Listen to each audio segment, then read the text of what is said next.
Catherine Millet se revendique à de nombreuses reprises comme autodidacte. Donc c'est quelque chose qui nous rapproche, parce que nous, à l'Association pour le patrimoine autobiographique, nous ne sommes pas des écrivains professionnels, nous sommes des autodidactes de l'autobiographie. Même si Catherine Millet, par contre, a une longue expérience d'écriture, d'une part comme directrice d'une célèbre revue Arthès, de livres sur l'art, en particulier contemporain, et un livre qui fait date sur Yves Klein. Yves Klein demandant à ses modèles nus, badigeonnés de son fameux bleu, et donc leur proposant de laisser leurs traces sur des grands tableaux blancs, enfin, on peut en voir au Centre Pompidou, c'était pour lui de proposer une manière d'autoportrait à ses modèles. Mais c'est peut-être plus facile que faire un autoportrait en mots. Et donc Catherine Millet est l'auteur de La vie sexuelle de Catherine M, publié en 2001, mais elle nous a quand même rejoint, puisqu'elle en est à son 5e volume autobiographique, avec en 2022 la publication de Commencement. Je voulais aussi parler de cette revue que vous connaissez peut-être, les Moments littéraires. Il y a tout un dossier de Catherine Millet. Merci beaucoup. En fait, de votre très aimable introduction, j'ai retenu surtout l'allusion à Yves Klein, parce que, en effet, je me suis rendu compte, mais bien sûr à contre-coup, et je dois dire que c'était même après la publication de La vie sexuelle, que ce que j'avais fréquenté comme œuvre d'art avant de me décider à écrire autre chose que des ouvrages sur l'art, avait peut-être joué quand même un rôle dans le fait que quand j'ai donc commencé à écrire autre chose, c'était de l'autobiographie, c'était de l'exhibition de soi. Parce que vous avez évoqué Yves Klein, encore Yves Klein déléguait l'exhibition du corps à ses modèles, alors que tout de suite après, on a vu apparaître un certain nombre de pratiques féminines. Je dis féminines, alors il y avait aussi quelques hommes, il y a eu beaucoup de femmes qui ont dominé dans ce qu'on appelait la performance. La performance, je ne sais pas si vous voyez ce que c'était, enfin ce que c'est encore parfois. Des fois, c'est revenu un petit peu à la mode dans le monde de l'art. Eh bien, c'est quelqu'un qui est face à un public et qui, en effet, alors, par exemple, je citais souvent une artiste qui s'appelle Joan Jonas et qui avait comme pratique de la performance, c'était les débuts de la vidéo aussi, et elle était nue. La performance fait qu'on est nu au milieu du public, on n'est pas nu sur une scène, ce qui crée une distance. On est nu vraiment très près du public, et elle passait une caméra sur son corps nu comme ça, et les images fragmentaires de ce corps donc apparaissaient sur des moniteurs qui étaient aussi face au public. Donc il y avait ce jeu comme ça entre le corps réel qui s'exposait et puis l'image de ce corps très, très fragmenté qui était simultanément offert aux yeux du public. Alors c'est un exemple comme ça, et je me dis, mais peut-être ça a joué autant que d'ailleurs des exemples littéraires dans la manière dont je me suis orientée ensuite avec mes ouvrages.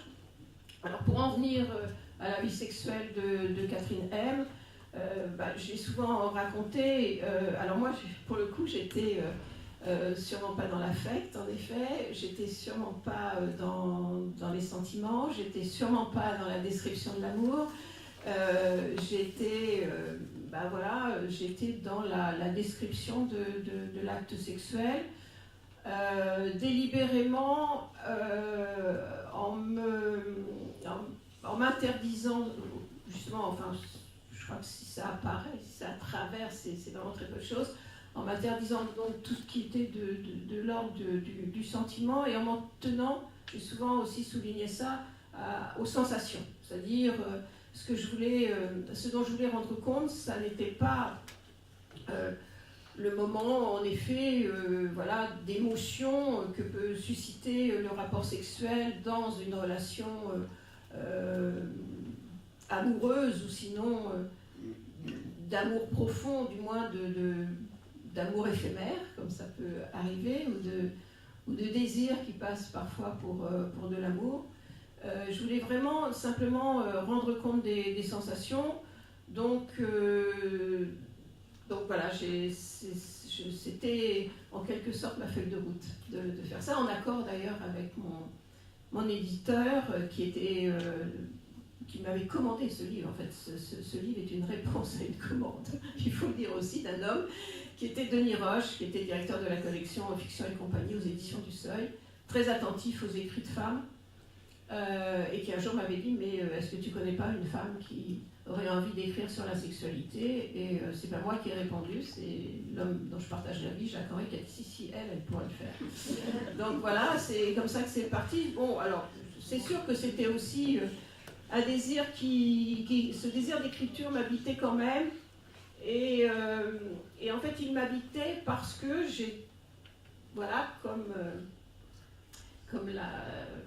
d'autres personnes à cette table, je suis de la génération 68, je suis la génération qu'on a appelée celle de la libération sexuelle. Je crois que je l'ai vécue d'une manière pleine et entière. Et peut-être que l'idée d'écrire un livre qui serait le récit fait par une femme et non pas par un homme de ces années, parce que c'est quand même ça qui domine chronologiquement dans la vie sexuelle, m'habitait dans la mesure où je pensais que je pouvais dire les choses autrement que ce que j'entendais autour de moi, ce que je pouvais lire au sujet de cette liberté sexuelle dans la bouche des hommes ou sous la plume des hommes. Pour le dire très vite, mon opinion était que les hommes avaient tendance à idéaliser la sexualité et que les femmes en avaient une approche d'abord souvent plus prosaïque. Et peut-être que je reviendrai sur cette question-là. Plus proche du réel. Moi, je voulais faire un écrit réaliste. Voilà, livrer un écrit réaliste. Donc aussi, alors par exemple, j'écoutais tout à l'heure la lecture de lignes de Violette Leduc. J'admire beaucoup Violette Leduc, mais c'est vrai que c'est quand même une écriture extrêmement métaphorique, très poétique. Et ça, c'était quelque chose que d'emblée je ne voulais absolument pas, auquel je voulais absolument pas avoir recours. Et puis finalement, c'est pas mon style d'écriture peut-être tout simplement. Mais enfin, en tout cas, je me l'étais interdit. Donc ma difficulté, par exemple, puisque c'est ça le thème de cette rencontre, qui est la description des scènes sexuelles, ma difficulté, c'était de n'être donc ni poétique, ni trop scientifique, hein, ni trop vulgaire, obscène. Voilà. Il fallait à chaque fois trouver le vocabulaire juste qui faisait que... Alors, je disais ça aussi, je ne voulais pas éloigner mon lecteur. Je ne voulais pas que mon lecteur soit découragé par un écrit qui serait, oui, avec un vocabulaire scientifique, par exemple, un petit peu ennuyeux. Et je ne voulais pas non plus utiliser un vocabulaire érotique qui, pour certains lecteurs, peut être provoquant. Donc, ça a été une des difficultés que j'ai pu rencontrer. Bon, ceci dit, la pratique de l'écriture fait que, en effet, on finit par maîtriser un petit peu les choses. Mais enfin, voilà, c'était ça mon projet. J'ai travaillé d'une manière assez systématique. Et vous faisiez allusion à cette édition collector. Je ne sais plus, elle reproduisait certaines pages en facsimilé de mes brouillons, qui en fait avait consisté dans un premier temps à lister à peu près, comme je disais, tous les hommes avec qui j'avais eu des rapports sexuels et dont j'avais gardé le souvenir. Bon, dont j'avais gardé une trace dans ma mémoire. Donc j'ai listé, et puis après j'ai quand même construit mon texte en fonction de thématiques qui n'étaient pas du tout, a priori, des thématiques sexuelles, qui étaient plutôt des thématiques spatiales, de définition spatiale, topologique, je dirais. Voilà. Et pourquoi ? Peut-être parce que, alors là, c'est des choses qu'on ne réalise qu'après coup, évidemment, parce que je pense que l'espace, pour moi, l'espace très large ou l'espace très étroit, a toujours joué un rôle dans ma sexualité, et même dans la sexualité que j'ai partagée ensuite avec l'homme avec qui je vis toujours.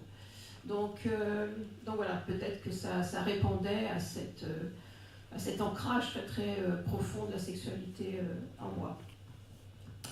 Alors souvent on m'a posé la question, et en écoutant quelques bribes là, de journaux intimes tout à l'heure, j'y repensais. On m'a souvent posé la question, mais est-ce que cette démarche que vous avez eue, et puis même que je continue finalement depuis, d'écrire sur votre sexualité, est-ce que c'était pour vous une façon de vous connaître, est-ce que vous cherchiez à vous connaître?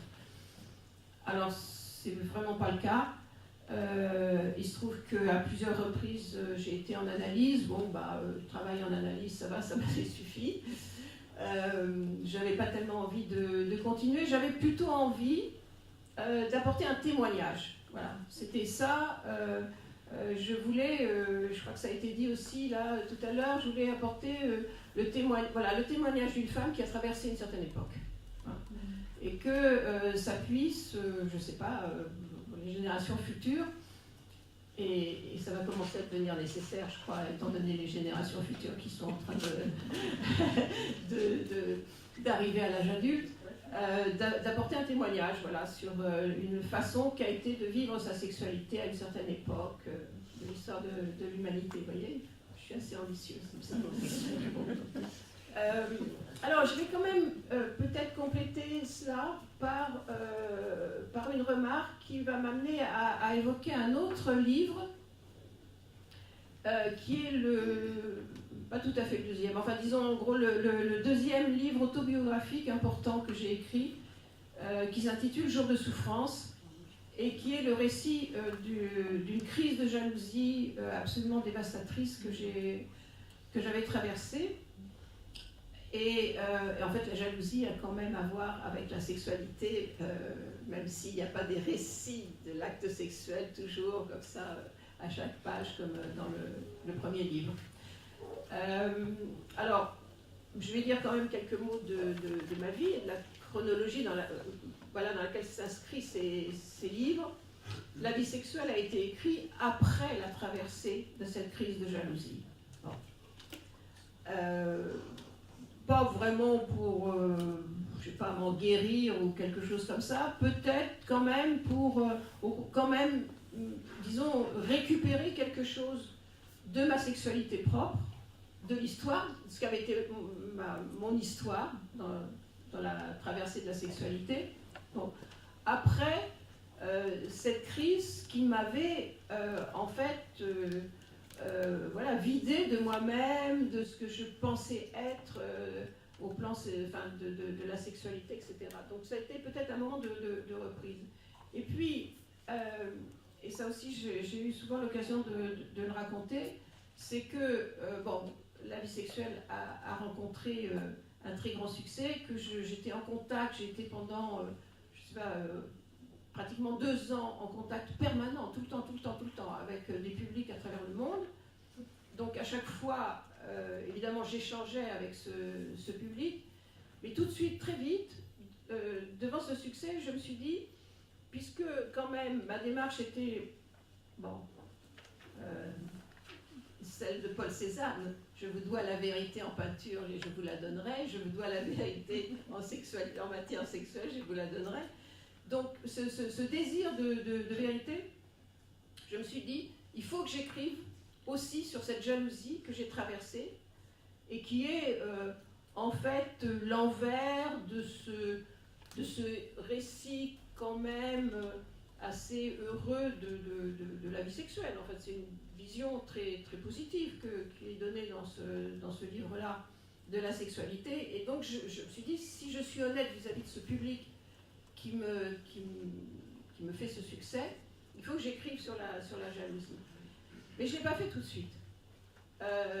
D'abord parce que j'en avais un peu marre de Catherine M, pour vous dire les choses. Voilà, je pense, et ça je peux faire une petite parenthèse, parce que je ne me suis pas mise au travail tout de suite sur ce livre que je savais devoir faire. Bon, pour cette raison, oui, peut-être que voilà, j'avais envie d'un peu de prendre de distance par rapport à ça, et je me suis mise à écrire. J'ai écrit un autre livre qui concerne l'art, mais pas tellement d'ailleurs seulement la peinture, mais plutôt les écrits d'un peintre qui était Salvador Dali. J'ai écrit un livre sur Salvador Dali qui s'intitule Dali et moi, d'ailleurs. Bon, pourquoi ? Parce que j'y appliquais une méthode qui était une approche critique, c'est après tout mon premier métier, une approche critique d'une œuvre, celle de Salvador Dali, à travers, à la fois, bien sûr, les outils qui sont propres aux critiques, bon, à l'essayiste, mais aussi, finalement, à l'autobiographe. C'est-à-dire que je me servais d'éléments que je sentais en moi, qui me rendaient, que je pouvais, c'est un peu prétentieux de dire les choses comme ça, partager avec Salvador Dali. Voilà. C'est parce qu'il me semblait que les fantasmes que Salvador Dali décrivait dans ses écrits, et aussi bien sûr dans sa peinture, mais notamment dans ses écrits, c'est ce à quoi je m'étais intéressée à ce moment-là, rencontraient mes propres fantasmes, pour le dire d'une façon très simple. Et qu'en quelque sorte, je pouvais tenter d'expliquer cette œuvre de l'intérieur parce que je partageais certains fantasmes. Alors notamment, bon, et ça vous connaissez peut-être un peu l'œuvre de Salvador Dali, le voyeurisme. Et c'est en écrivant sur Salvador Dali que j'ai compris que la clé de cette crise de jalousie sur laquelle j'avais envie d'écrire, que j'avais envie de présenter au public comme ça, comme un devoir à faire en quelque sorte, à honorer, eh bien, je comprenais d'autant mieux cette crise de jalousie qu'il y avait une question de voyeurisme au cœur de cette obsession jalouse. Voilà. Et donc j'étais beaucoup mieux armée pour aborder l'écrit autobiographique sur la jalousie que si je m'étais mise à écrire ce livre sans en être passée par cette étude sur Salvador Dali. Voilà. Donc je voulais dire ça parce que, en fait, ça me paraît assez intéressant lorsqu'on réfléchit aux écrits autobiographiques, que ça peut passer aussi par des voies qui ne sont pas directement, voilà, le récit de soi. Voilà. Que la compréhension de soi passe évidemment, et c'est pour ça qu'on publie d'ailleurs, parce que c'est parce qu'on en passe par l'identification avec des figures, qu'elles soient réelles ou inventées. On passe par le biais d'une identification à des personnages qui vous renvoient, avec lesquels, qui vous renvoient à vous-même dans certains cas. Et donc c'était exactement ce qui m'était arrivé avec cette expérience de l'écriture de Dali et moi. Bon. Et donc pour en revenir à la question qui présidait là à ces précisions que je viens d'apporter, est-ce que vous écrivez pour mieux vous connaître ? J'ai pris l'habitude de répondre maintenant à cette question en disant non, j'écris pour me débarrasser de moi. Voilà, parce que, en fait, oui, peut-être parce que l'expérience de l'analyse vous apprend que de toute façon l'analyse est infinie, qu'on n'en finirait pas d'aller raconter sa vie sur un divan. Et qu'il ne faut pas non plus s'enfermer dedans. Moi, j'ai été très frappée, tout à l'heure par les témoignages que vous rapportiez, madame, parce que vous nous disiez que certains auteurs de journaux revenaient des années après, à l'âge adulte, sur ce qu'ils avaient écrit enfant. Et moi, pour moi, c'est une chose qui me paraît absolument terrifiante. Je ne voudrais vraiment pas avoir à revenir justement sur ce que j'ai déjà écrit. Et parfois, j'ai un peu de mal d'ailleurs à m'en souvenir. On me dit, ah, mais vous avez fait ça, vous savez, bon, vous le racontez dans un livre, ah oui, mais moi j'ai oublié. Bon. Et en fait, je crois que vraiment, ce qui me motive, c'est beaucoup plus, comme j'ai dit en amont, le témoignage. Et d'ailleurs, je pense que au fur et à mesure que je publie des livres autobiographiques, cette part racontée, en fait, cette part de mémorialiste, pas simplement d'autobiographe, mais de mémorialiste, prend de plus en plus d'importance. Dans le livre que j'ai écrit sur l'enfance, finalement, à un moment donné, d'ailleurs en cours d'écriture, j'ai inversé des chapitres pour mettre en ouverture un long chapitre qui est en fait plus ou moins le récit de la vie de mes parents avant ma naissance, et donc quelle a été la vie de ces couples qui ont été séparés par la Deuxième Guerre mondiale. Qu'est-ce qui s'est passé au moment où les hommes sont rentrés de la guerre, bien souvent après de longues années pendant lesquelles ils étaient prisonniers, qu'est-ce qu'avaient fait les femmes pendant ce moment-là, etc. Et en fait, c'est ça qui m'a beaucoup intéressée aussi. Et puis, plus récemment, là, le livre qui est sorti en 2022, qui s'appelle Commencement, c'est le récit qui mêle mes débuts dans la vie professionnelle en tant que critique d'art. Donc c'est aussi un récit qui dépeint le milieu de l'art dans les années 70, enfin fin des années 60 et années 70, et que c'est un travail qui m'intéresse autant que finalement de parler de moi-même. Voilà. Bon, je pourrais peut-être encore dire des choses qui sont plus, qui portent peut-être plus sur l'écriture elle-même. Parce qu'en fait, il y a des choses que j'ai notées aussi en vous écoutant les unes les autres. Concernant la sexualité, on tombe tellement vite dans le stéréotype. Et évidemment, pour celui qui a l'ambition d'être un écrivain, d'abord, si on veut faire de la bonne littérature, il vaut mieux, en principe, éviter les stéréotypes. Et puis surtout parce que le stéréotype vous empêche d'atteindre la vérité. C'est un écran. Il faut chercher moi, je dis toujours, il faut chercher le mot le plus juste, le mot le plus proche de la vérité, et que finalement, si vous avez un style, comme on dit, le style de l'écrivain, si vous avez un style, c'est parce que vous avez réussi à sortir des mots, de l'arrangement des mots, cet effet de vérité. Voilà. Je pense que c'est toujours l'effet de vérité qui est ressenti, même lorsque on en appelle, comme Violette Leduc, parfois à quelque chose qui approche vraiment la poésie, mais c'est le mot juste. Voilà. Et ça, c'est, je pense, très, très important. Et en même temps, en fait, il y a juste une chose, alors ça c'est vraiment une parenthèse, c'est que j'ai noté une phrase de Violette Leduc qui m'a beaucoup touchée. Enfin, j'ai pas eu le temps de la noter exactement, mais vous me corrigerez. Voilà. J'ai retenu qu'elle parlait de l'écriture, du plaisir qu'elle avait à l'écriture qui avançait, alors, guillemets, comme une barque poussée par le vent. Et j'ai trouvé ça, alors ça m'a beaucoup touchée, parce que ce travail d'aller chercher le mot juste, voilà. Moi, je dis toujours que, comme une fois que je suis voilà, dans le travail, que je suis en face de mon ordinateur et que j'écris, je me sens toujours comme portée par une houle. Voilà. Et donc, voilà, sur une barque qui avance aussi comme ça doucement.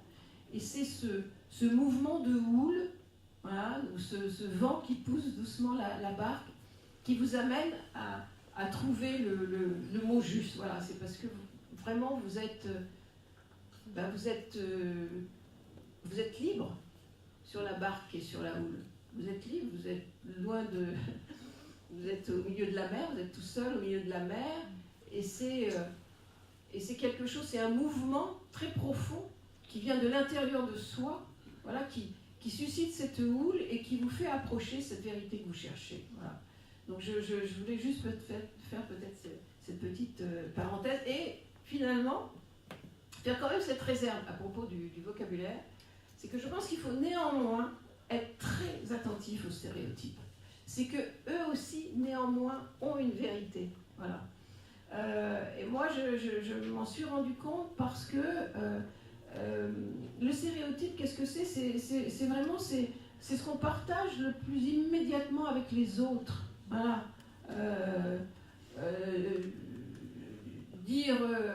Décrire une scène d'amour en la terminant par il m'a vidé, par exemple. Voilà, il m'a tué. Bon, c'est un stéréotype. Bon. Mais c'est une accroche aussi, avec de dialogue avec l'autre, parce que ça, tout le monde le comprend, tout le monde l'entend. Bon, alors maintenant, il faut savoir l'utiliser dans le récit. Il faut faire en sorte que...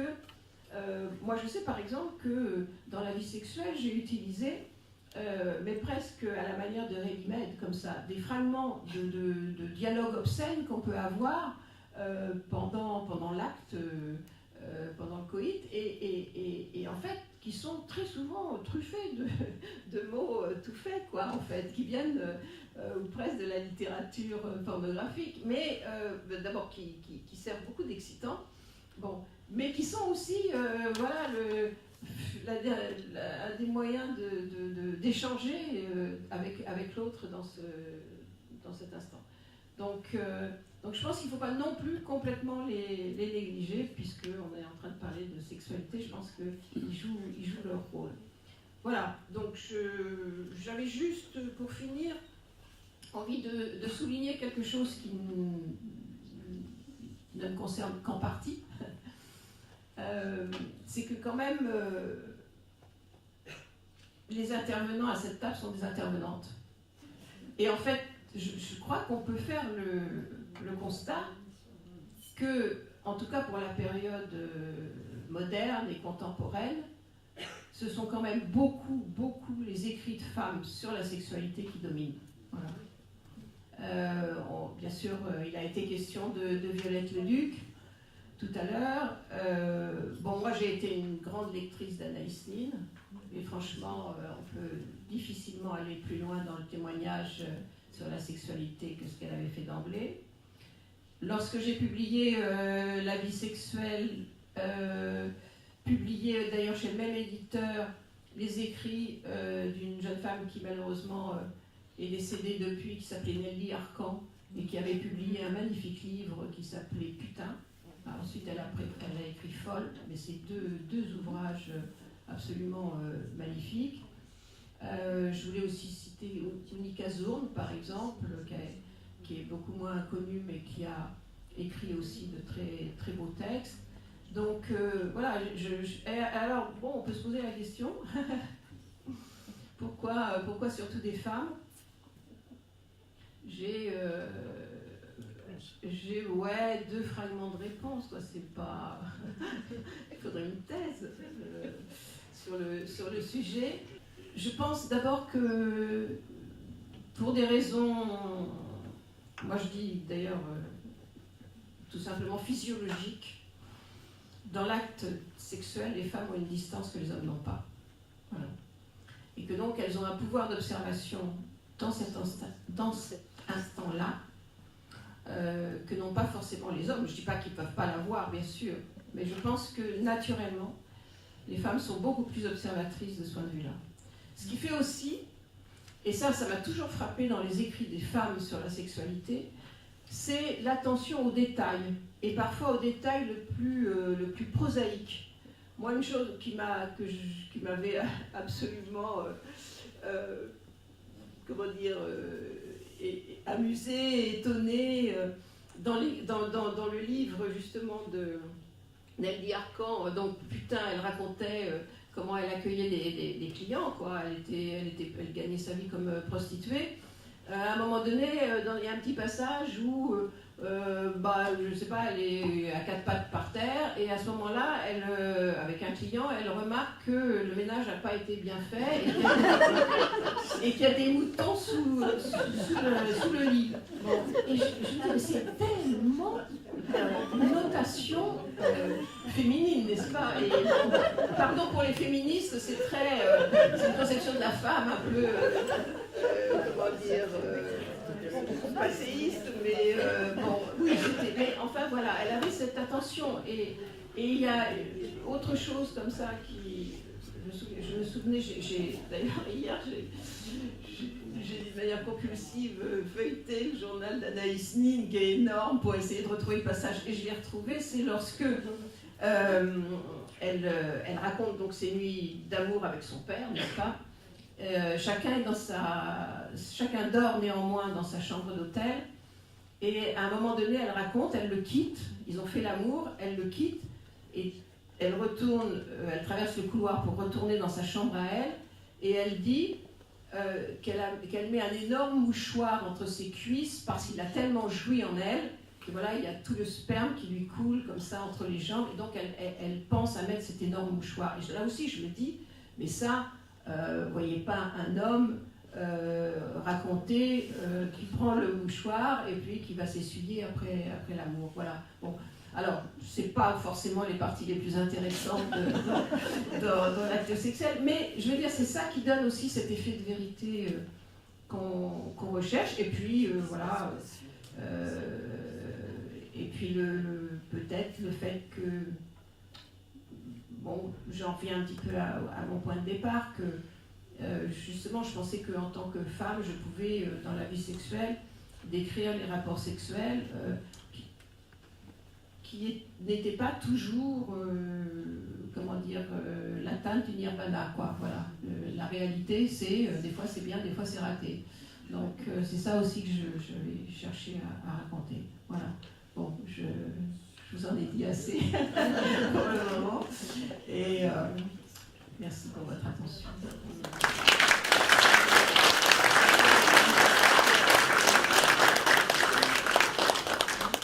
Peut-être y aura-t-il quelques hommes qui seront même prêts à parler. Moi, je pense, avant que vous terminiez, je préparais la question pourquoi uniquement il y a des confessions ou bien des témoignages féminines seulement. Et vous avez répondu pour les hommes, je suis d'accord avec les détails, mais je réponds en même temps, que c'est plutôt les hommes sont moins transparents que les femmes et ils ont peut-être beaucoup de pudeur péjorative. Hein. Pudeur, c'est-à-dire ne veulent pas. Est-ce que c'est parce que vous êtes analyste? Moi, je pense que les hommes sont pudiques sur les sentiments. Plus que sur la sexualité. De notre génération, quand même. Plus que sur les sentiments. Mais en fait, moi, il me semble avoir été, en tout cas, à un moment donné, entourée d'hommes qui étaient plutôt exhibitionnistes de leur sexualité, qui en parlaient beaucoup plus volontiers que les femmes. Je ne sais pas qu'ils l'écrivaient à ce moment-là, mais qui en parlaient. Je ne sais pas si c'était une pudeur qui touchait à la sexualité, vraiment. Voilà, c'est ma réponse. Oui, bonjour. Je voudrais que, Madame Millet, que vous m'expliquiez un peu mieux, quand vous parlez du voyeurisme, comme explication à partir de ce que vous avez lu de Dali, comment dans votre couple ce voyeurisme a-t-il joué? La question du voyeurisme, c'est assez, c'est une perversion, bien sûr. Hein. Et en fait, donc cette crise de jalousie qui est décrite dans Jour de souffrance, c'est bon? Vous m'entendez? Oui. En fait, ce qui est décrit, c'est la découverte par moi de photographies que mon mari avait faites avec des jeunes femmes avec qui il avait des relations. Et à partir de ces photographies, bon, c'est très condensé ce que je dis, mais à partir de ces photographies, j'ai commencé à alimenter une jalousie avec, en bâtissant des fantasmes comme ça, en m'imaginant lui dans des scènes sexuelles avec ces jeunes femmes. Voilà. Et ça alimentait une activité masturbatoire très intense, et en même temps très douloureuse, parce que voilà, j'étais prisonnière de cette jalousie. Or, vous savez, Salvador Dali, un de ses plus grands tableaux s'intitule Le grand masturbateur. Salvador Dali, dans ses écrits, parle aussi de sa sexualité, qui était en fait une sexualité de voyeur. Il avait lui-même très peu de rapports sexuels. Il a même parlé lui-même de son impuissance, mais voilà, il avait besoin. Il y a des écrits où le voyeurisme, c'est-à-dire celui qui prend son plaisir caché derrière une porte à observer les autres en train de faire l'amour, est décrit assez précisément. Et en fait, ça m'a fait comprendre, peut-être, mais là, ça serait un peu long à expliquer, le rapport qu'il y a entre l'acte masturbatoire et le voyeurisme. Voilà. Et les fantasmes que l'on produit pendant l'acte masturbatoire. Alors, si ces fantasmes sont la projection de soi-même avec un partenaire qu'on désire et qu'on n'a pas forcément encore, avec qui on n'a pas encore eu forcément une relation sexuelle, je dirais tout va bien. Si ce fantasme masturbatoire, c'est d'imaginer cette personne que l'on aime avec quelqu'un d'autre, alors là, il y a une perversion masochiste assez évidente. Voilà, c'était ça que j'avais pu peut-être analyser un peu plus finement, et en plus finement que ce que je suis en train de faire là maintenant, en passant par l'exemple de Salvador Dali. Je voulais faire une observation à propos de la poussière sous le tapis. Je pense que ça s'explique parce que la dame est une professionnelle. Donc, elle a peut-être des moments de distraction. Ou alors, la deuxième hypothèse, c'est que le monsieur n'est pas suffisamment performant. C'est une possibilité. Voilà. Donc, juste sur la question des moutons de poussière sur le lit. En fait, je trouve que votre remarque relève d'une idéalisation quand même de l'acte sexuel. Il arrive qu'on observe un détail un peu prosaïque pendant ça. Ça arrive.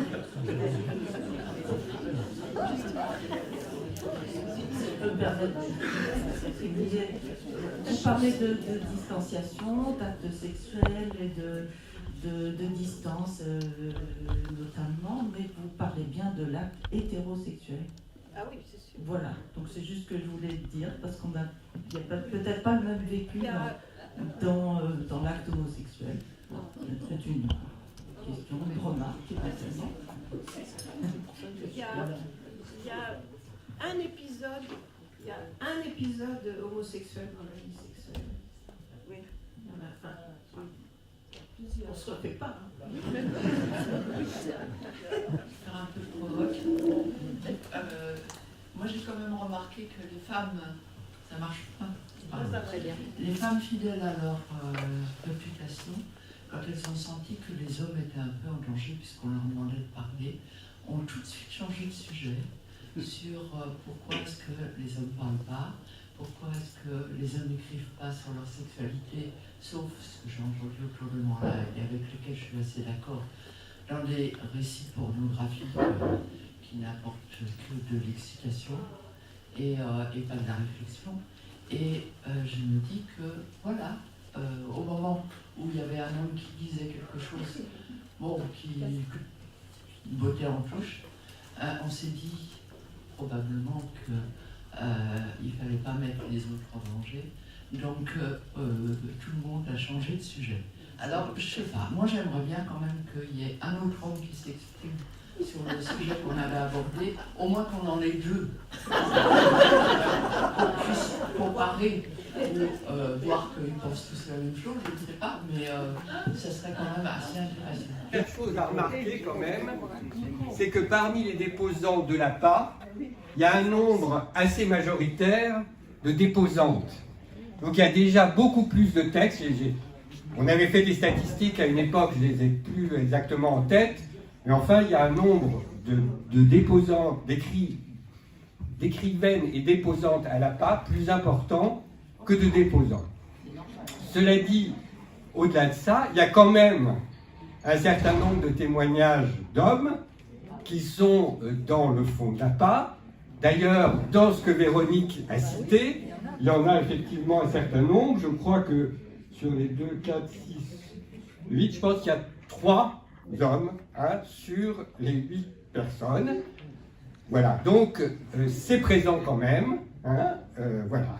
Mais sans doute en moindre proportion, mais aussi parce qu'il y a une moindre proportion d'hommes. Mais Bernard... Autre chose peut-être à dire, c'est que, ça c'est peut-être une réflexion peut-être pour tout le monde, c'est il y a le texte qu'on écrit pour soi-même, purement pour soi-même, sans penser que peut-être on va le déposer, que peut-être il va être lu, et ce qui se passe au moment où on dépose, où ça devient public, quelque part public, même si c'est un micro-public, s'agissant des textes déposés à l'APA, c'est un micro-public. Je le dis parce que je sais que sur justement les propres écrits que j'ai faits, que j'ai écrits, au moment de déposer, c'était mon grand problème, ça. J'avais écrit vraiment pas du tout dans l'idée qu'un jour, ça serait lu par quelqu'un. Donc, est-ce que j'allais passer le pas de déposer? Finalement, je l'ai fait, mais après plusieurs années d'hésitation et avec un pseudonyme. Voilà. Mais Bernard, plus spécifiquement, sur la sexualité, il y avait combien d'hommes? Ah, sur le blog? Oui, Alors, on n'est que 2. On a eu 3. Toutes les femmes. 3. Et nous sommes tous les 3 ici. 3 sur 17 auteurs. Voilà. Donc 14 femmes ont témoigné. Voilà. Et encore, moi, j'ai un peu évadé. Oui. Sur l'excision. C'est des scientifiques, on va dire. Voilà. Il m'a semblé, dans une revue très très rapide que vous avez pu voir, qu'il y avait aussi un certain nombre de textes d'hommes, pas forcément homosexuels, qui parlaient très très bien de la sexualité. Mais rappelez-vous, j'ai dit quelque chose qui paraissait un détail mais qui ne l'était pas. Je ne me suis intéressée qu'aux textes déposés depuis 2010, puisque je vous ai dit qu'avant, Anne-Claire Répriand a fait une étude remarquable, je n'allais pas la reprendre. Mais je ne peux pas vous donner des exemples précis parce que ça serait faussé. Mais il y a aussi des hommes qui écrivent sur la sexualité, qui en écrivent très bien. C'est pas du tout, en tout cas en ce qui me concerne, ce n'est pas du tout un parti pris. Sur le moment, j'ai bien aimé, en gros, je crois que vous avez dit, les femmes ont une distance dans l'acte qui leur permet l'observation, quelque chose comme ça, je reformule. Et sur le moment, j'ai trouvé ça intéressant et en même temps, quelque chose me gênait. Et je me demande si c'est pas l'aspect un peu essentialisation ou globalisation, les femmes sont comme si les femmes font ça, parce que je vous en soupçonne pas, mais tout de même. Et je me demande si en fait ce qui crée la distance, c'est pas l'écriture justement, le fait d'essayer d'écrire. Et du coup, si les femmes écrivent plus que les hommes sur elles-mêmes, elles écrivent de ce fait plus sur la sexualité. Je sais pas. Alors bien sûr, quand on est comme ça dans des discussions, on dit les hommes, les femmes, et je suis absolument d'accord qu'il faudrait nous prendre tous un par un. Mais bon, quand même, d'ailleurs, je crois que j'ai assorti ma remarque d'une autre remarque en disant, je soupçonne qu'il y a aussi des raisons physiologiques. C'est-à-dire que ce qui sépare encore, pour quelque temps, un homme d'une femme, c'est que lui peut contempler ses organes sexuels, alors que la femme ne peut pas contempler ses organes sexuels. Moi, je me souviens dans ma jeunesse, d'avoir lu des livres d'ailleurs la teneur féministe où on apprenait aux filles à s'accroupir au-dessus d'un miroir pour découvrir comment elles étaient faites. Et en fait, c'était que le début de la connaissance, parce qu'on savait, d'ailleurs, je pense, on ne savait pas encore ce qu'était vraiment l'organe sexuel féminin. Ça, c'est une chose très, très importante à souligner, c'est que la découverte quand même de l'organe sexuel féminin, c'est une chose très récente. Donc on pensait qu'il y avait le clitoris et point final, si je puis dire. Donc en fait, c'est quelque chose de très récent. Donc voilà, moi je pense que d'emblée, ça crée inconsciemment le fait de ne pas avoir l'accès visuel immédiat à ces organes sexuels, ça crée une distance. Voilà, je ne voulais pas dire plus que ça, en fait. Et puis, bon, sans compter que les choses ont beaucoup changé, sans doute, au cours de ces dernières décennies, du dernier siècle, je ne sais pas, mais que quand même, il y a eu des générations et des générations de femmes qui ont dû se succéder et ne connaître de la sexualité qu'une forme passive, aussi, je pense. Moi, je pense souvent à ça. Ça, c'est le travail que j'avais fait sur D.H. Lawrence, l'auteur de La bande d'Eddie Chatterley, qui est un auteur absolument extraordinaire, magnifique, et à mon avis, personne n'a égalé Lawrence dans la description du plaisir féminin, bien qu'il était un homme. Et voilà, et je pense que lui a montré ça, en fait, aussi, cette distance comme ça que les femmes pouvaient avoir, et le fait que, voilà, pour des générations qui étaient encore celles qui l'a fréquenté au tout début du XXe siècle, le plaisir était une vraie découverte, quoi, en fait. Bonjour, donc il faut quand même que les autres prennent la parole. D'autant que j'ai cru me reconnaître dans la première intervention dans un des journaux qui ont été cités.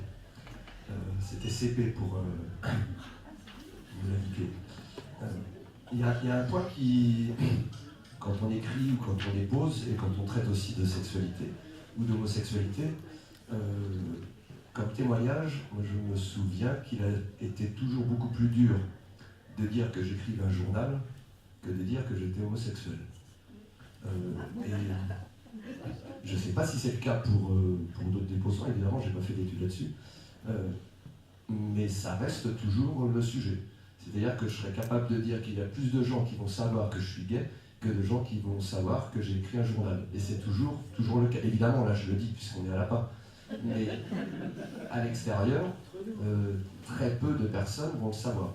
Alors que ça ne me gênerait pas pour le fait d'être gay. Voilà, c'était une manière de prolonger l'intervention et de vous rassurer, puisque j'ai déposé en 2013, mais il y en a d'autres qui sont déposés depuis, il y en a un qui va arriver bientôt. Pour vous répondre, j'ai oublié de souligner quelque chose qui m'avait paru très très intéressant, c'est le fait aussi qu'à un moment, vous mélangez votre journal de recherche, vous faites une recherche sur un sujet assez pointu que j'ai oublié pour tout vous dire, mais à votre propre journal.